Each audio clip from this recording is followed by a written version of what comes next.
नमस्कार मंडळी, स्वागत आहे तुमचं पंकज क्लिप्समध्ये, ज्यात आपण मोठे पॉडकास्ट छोट्या छोट्या क्लिप्समध्ये टाकतो. ही स्टोरी तुम्ही नक्की एन्जॉय कराल, पण त्याआधी सबस्क्राईब करायला विसरू नका. मी एक दिवस नगरला गेले होते. मनमाडवरून नगरला गेले होते. एक कार्यक्रम होता देवाचा आणि तो कार्यक्रम पाहण्यासाठी मी मनमाडवरून टू व्हीलरवर दिवसा गेले मी. दुपारी 2च्या टायमिंगला निघाले. मी एक 5 वाजता नगरला पोहोचले. कारण आमच्या मनमाडपासून 100 किलोमीटरवर नगर आहे. तर आत्ता ते अहिल्यानगर आहे. तर तिथे मी 100 किलोमीटर असल्यामुळे सहज आपण टू व्हीलरवर 100 किलोमीटर म्हणजे नथिंग वाटतं आपल्याला तेव्हाच्या काळामध्ये. मी गेले तिथे आणि कसं रात्री कार्यक्रम वगैरे आवरला. रात्री 12 वाजताच देवीची ती आरती झाली आणि कार्यक्रम संपला. मग मी तिथे थांबायचा मला काही मूडच नव्हता आणि टू व्हीलरवर हायवेने जायचं म्हणून आणि त्यावेळेस ऐकलेल्या गोष्टी, की आपण गाडीवर असलं की भूत आपल्याला पकडत नाही, हात लावत नाही किंवा भूत लागू शकत नाही. त्या ऐकिवातल्या गोष्टी होत्या त्या काळातल्या. तर मी टू व्हीलर काढली आणि मी निघाले. तुम्ही थोडंसं ते जो पॅच आहे तो पूर्ण रिकामा असतो. त्या पॅचवर एवढ्या रात्री एक लेडीज होती. छान पंजाबी ड्रेस घातलेला होता आणि ती लेडीज हात करत होती आणि तिच्या हातात मोबाईल पण होता. आय थॉट की ती तेवढ्या रात्रीची ती तिथे हे झाली आहे किंवा तिची काही गाडी हे नसेल किंवा तिला काही प्रॉब्लेम झाला असेल. एवढं काहीतरी तिला लिफ्ट हवी आहे की इथे ती राहत असेल. सो मी गाडी थांबवली लिटरली आणि मी तिला विचारलं, "ताई कुठे जायचं आहे?" तर ती मला म्हटली की "कोल्हारमध्ये सोडा." आणि मीही मूर्ख की मी पण तिला हो, मी तिला लिफ्ट दिली आणि मी तिला सोबत घेऊन निघाले आणि काही म्हणजे आरशामध्ये तर बघायचा विषयच नव्हता. मी आपलं ती बसली आहे, मी चालले, मी ती बसली, मी चालले. मी ना पुढे तो कोल्हारचा, महाबळेश्वरचा पट्टा सोडून दिला. मी राहत्याच्या बाजूने जेव्हा पुढे गेले, तेव्हा माझ्या लक्षात आलं की माझ्या गाडीवर मी कोणाला तरी बसवलंय आणि मी विचारलं, "ताई तुम्हाला उतरायचं होतं ना?" तर मला आवाजच नाही आलाय कोणाचा आणि मी थोडीशी राहत्याच्या इथे जेव्हा लाईट्स लागतात ना, ज्या राहत्याच्या याच्यामध्ये मी तिथे एक शोरूम आहे. त्या शोरूमच्या इथे गाडी उभी केली आणि माझ्या गाडीवर कोणीच बसलेलं नाहीये. म्हणजे आत्ता ही गोष्ट अशी आहे, की तिथून जी गाडी पळवली होती ना, तर ती मनमाडपर्यंत जाऊस तर आजूबाजूला इकडे-तिकडे बघायची पण माझी हिंमत झाली नव्हती.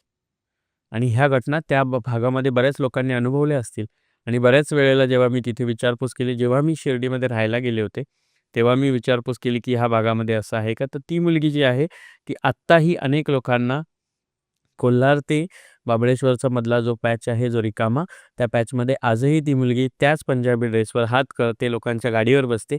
पण पुढे लोकं विसरून जातात, की माझ्या गाडीवर कोणीतरी बसलेलं होतं आणि ती परत कधी उतरतच नाही किंवा ती बसलेली असते, ती पुन्हा त्यांच्या लक्षातच राहत नाही. आणि खूप जण सांगतात, की आम्ही पण त्यांना पाहिलं. म्हणजे असे खूप जण आहेत त्या भागातले आणि खूप जण कमेंट करून पण सांगतील, की हो, अशी एक मुलगी तिथून बसते. हे इंटरेस्टिंग आहे कारण जर तुम्ही परमेश्वराचं अस्तित्व मान्य करता, तर तुम्हाला ह्या सगळ्या आत्म्यांचं, भूतांचं आणि ह्या अशा हॉरर स्टोरीजचं पण अस्तित्व मान्य करावं लागेल. कारण जे लोकं देवाला नाही मानतात त्यांच्यासाठी देव पण नाहीये. पण असं आहे का देव नाहीये? ज्यांना अनुभव आले आहेत, तर त्याच गोष्टी मानलं तर दगड पण देव आहे. आणि नाही मानलं तर देव पण दगड आहे. ह्या गोष्टी ना, ह्या तथ्य आणि सत्य या सगळ्यांच्या गोष्टींच्या खूप पलीकडे निघून गेल्या. तुम्हाला माहिती आहे का खूप देव-देवतांच्या मंदिरांशी रिलेटेड पण खूप साऱ्या घटना घडलेल्या आहेत. अजूनही बघा मेहेर म्हणून गाव आहे नागपूरच्या थोडं पुढे यूपीच्या अलीकडे. तिथे आजही आला आणि ऊद शारदा भवानी पीठाला सकाळी 4 वाजता देवीचे कपाट उघडण्याच्या अगोदर तिथे दिवा बत्ती करून देवीची आरती वगैरे करून तिथे देवीची पूजा झालेली असते.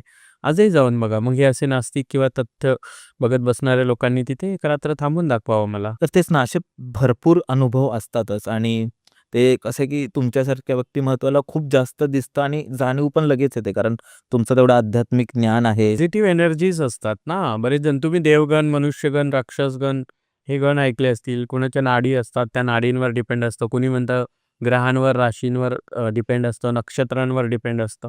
हो, असू शकतं बऱ्याच वेळेला, पण ज्याला दिसायचं त्याला ते बरोबर दिसतं. तुमच्याकडे जर पॉझिटिव्ह एनर्जी असेल, तर एखादी निगेटिव्ह एनर्जी तुमच्याकडे मोक्षासाठी पण अट्रॅक्ट होते. बरोबर. अशा खूप साऱ्या अट्रॅक्ट झाल्या आणि अशा खूप जणांनी आत्तापर्यंत मोक्षासाठी प्रार्थना केल्या असतील. कारण असं आहे.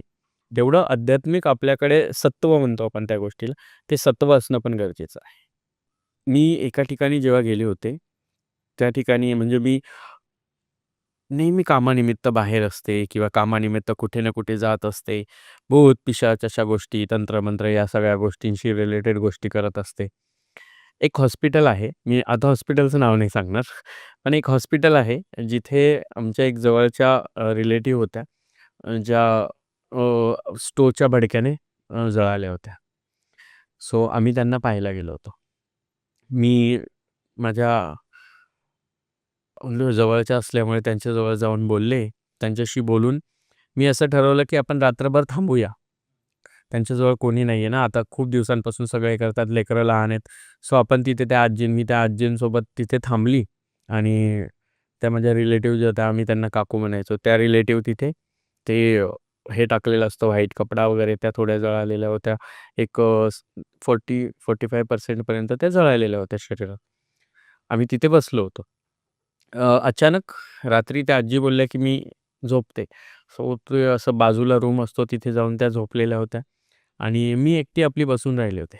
मला खूप वेळ काय झालं, की एक नर्स ना सतत माझ्या डोळ्यासमोरून इकडे जायची, माझ्या डोळ्यासमोरून तिकडे जायची आणि मी खूप वेळ विचार करत होते, की मी या नर्सला दिवसभर पाहिलं नाहीये. ही नाईटची नर्स आहे. मग मी ही सारखी इकडून तिकडे, तिकडून इकडे का करत असेल? म्हणून मी उठले आणि तिथे जाऊन पाहिलं ती नर्स मी इकडे जाताना दिसते आहे, पण ती मला परत येताना दिसलीच नाही. म्हणून ती नर्स नेमकी कुठे जाते येते हे बघण्यासाठी मी तिच्या मागे-मागे गेले. मग त्यावेळेस काय असतं माहिती आहे का, जेव्हा निगेटिव्ह एनर्जीज तुम्हाला अट्रॅक्ट करतात ना, त्यावेळेस तुम्ही ना त्या बाजूला जात असता. मी त्या नर्सच्या मागे-मागे गेले, तर मी वर-खाली काही पाहिलं नाही आणि ती नर्स माझ्या समोरून त्या एका रूममध्ये एंटर झाली. मी पण त्या रूममध्ये एंटर केलं. मी रूममध्ये एंटर केल्यानंतर पाहिलं तर संपूर्ण रूममध्ये थंड होतं आणि त्या संपूर्ण रूममध्ये बेड्सवर पेशंट्स होते. खूप सारे पेशंट्स होते आणि ती नर्स प्रत्येकाजवळ जायची आणि प्रत्येकाजवळ जाऊन त्याचं तोंड उघडून परत बंद करायची. सो मी खूप शॉक झाले होते, की ही असं का करत असेल? आणि थोड्या वेळाने जेव्हा मी तिथून बाहेर आले, तर ती नर्स माझ्यासमोर उभी दिसली मला. जी आतमध्ये होती तीच नर्स माझ्यासमोर. मी अशी जरा वेळ दचकले. तर तिने मला असं साउथ इंडियनमध्ये "क्या है अंदर?" अजून तिचा आवाज आठवतो मला. मी ती कशी गेली ती "क्या है अंदर?" म्हटलं "कुछ नहीं आपको ही देखने गए थे." "क्या काम है?" म्हटलं "वो काकू को पानी पिला सकते हैं." "नहीं पिलाने का, जाओ उधर जाके बैठो." मी तिथे जाऊन परत बसून घेतलं. मला वाटलं आता ही माझ्याशी बोलली म्हणजे ही नर्स आहे. आणि जेव्हा मी सकाळी सगळे डॉक्टर्स, नर्सेस सगळे इकडे-तिकडे यायला लागले, तेव्हा मी पाहिलं बर्निंग वॉर्डकडे सहसा कोणी फिरकत नाही पटकन.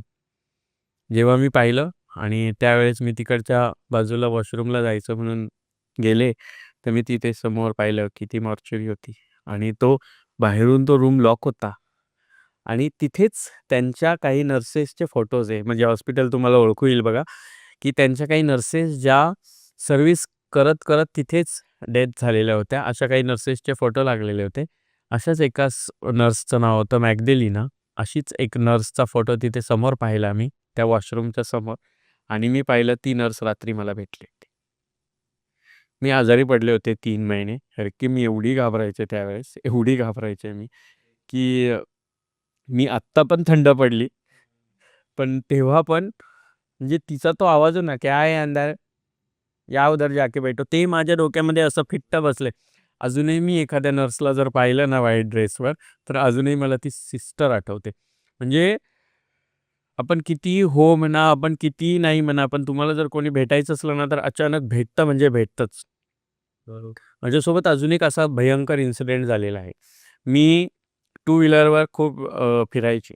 खूप दिवस असो, रात्र असो, मी टू व्हीलरवर मंडळी, जर तुम्हाला ही स्टोरी आवडली असेल तर डिस्क्रिप्शनमध्ये आम्ही पूर्ण एपिसोडची लिंक टाकलेली आहे. तो चेकआउट करायला विसरू नका. त्यात अशाच प्रकारच्या भरपूर स्टोरीज अवेलेबल आहेत आणि हां, सबस्क्राईब करायला विसरू नका.